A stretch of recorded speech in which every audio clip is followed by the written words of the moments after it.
Hi everyone, I'm Jamie. I like to call myself the world's only solar eclipse journalist. Yeah, go closer to the mic, actually. Sorry. Sorry. I like to call myself the world's only solar eclipse journalist. I'm writing hundreds of eclipse over the last 5 to 10 years. And I'm writing for Forbes.com, essentially, that's most of my job. Space.com, Sky and Telescope, and my own website, which we just mentioned, when is the next eclipse.com. But you all know the answer to that question. You should do anyway. So Meredith was talking about types of journalists. So I want to talk about my type of journalist, which is the digital native journalism. So basically websites. Nothing I write is being printed, or hardly anything. So, but not really social media. I don't really do any of that stuff. So let's talk about go finding eclipse journalists. Now, there are people out there who do a lot of writing about eclipses. I probably do the most, but there are plenty of others if you Google us. I think I want to just say it's a two-way thing. We're being asked to write more and more of these articles just because there's the demand. So yes, you want to get your events into the public realm, but we also need to write about these things. So we need to be in contact. Someone just commissioned me 37 articles I've just been asked to write for one website about the total eclipse. I've probably got another 100 of my own that I've got ideas for as well. So I do need some help. So basically, please help me.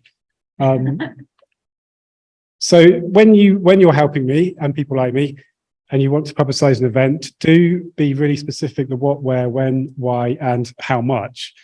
When we're publicizing events, we need to know specifics, because we need to, if we say we're doing 10 best events in Texas or something to go see the eclipse, which is a popular kind of article, I want to know exactly the dates. I want to know how much it's going to cost, where people can park their cars, all this kind of stuff. Any special things you've got going on.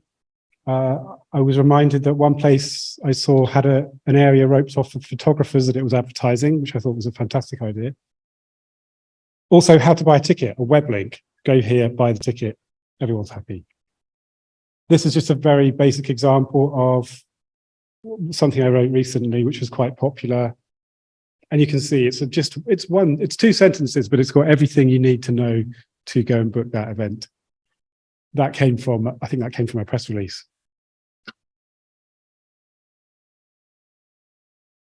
As Meredith said, we're really busy. Some journalists she mentioned that some journalists have to write an article every day. Some journalists have to write 3 or 4 articles a day. In my experience, we're insanely busy. So any help is good. You can do our job for us by doing press releases, of course. It's good to have interesting quotes on these press releases. We don't want some politician or governor or something saying something really bland. We just won't use it. Always good to have an angle. Often it's about numbers. We've got, the reason for the news. Maybe you've got a new speaker you want to announce at your event, or you're close to selling out or something like that. It's all news. It's all good. Important not to fake it. You need to check your facts. Don't use lazy terms. Don't say line of totality. Don't say full eclipse. Don't use these meaningless terms that people use. You need to use the right language, because reporters do understand solar eclipses, or at least some of them do, because they've reported on them before. Really important also is not to use fake images. We see this quite a lot, especially with tour companies. They drag stuff off catalogs and online image libraries, and they just look ridiculous. And you will be ridiculed. I will do the ridiculing if necessary. This is an image I got actually yesterday from the Frost Science Museum in Miami, which I thought was quite good. You can see they've got branded glasses, and they're majoring on that, which is a free advertisement for the event. And you can see actually there's a little telescope in the background as well, which is quite a good idea. You can mock up the event perhaps. We don't want photos of empty fields where you intend to hold an event. That's not gonna work. Also, you don't want to subconsciously tell people not to come to your event.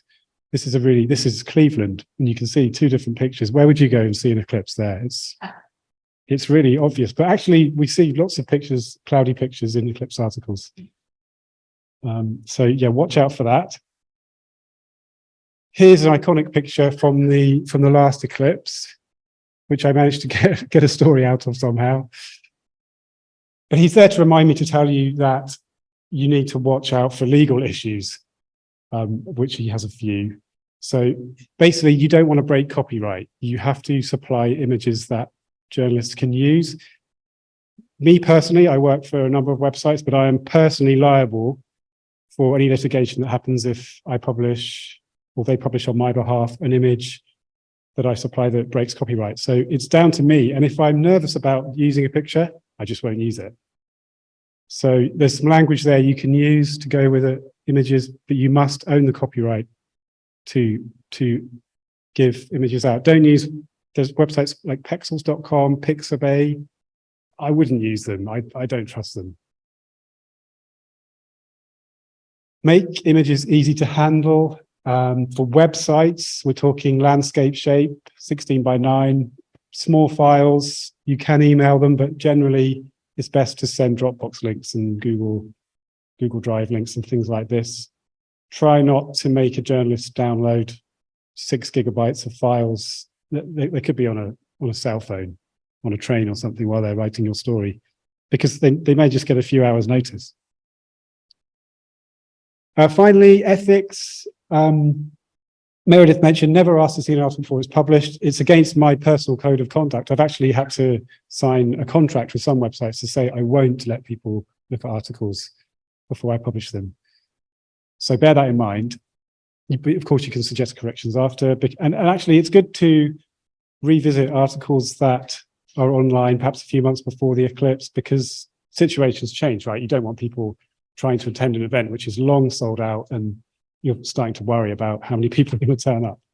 So here's a picture of an article I did recently about Monument Valley, which thousands of people were intending to go to see the Ring of Fire, and now no one can go, essentially.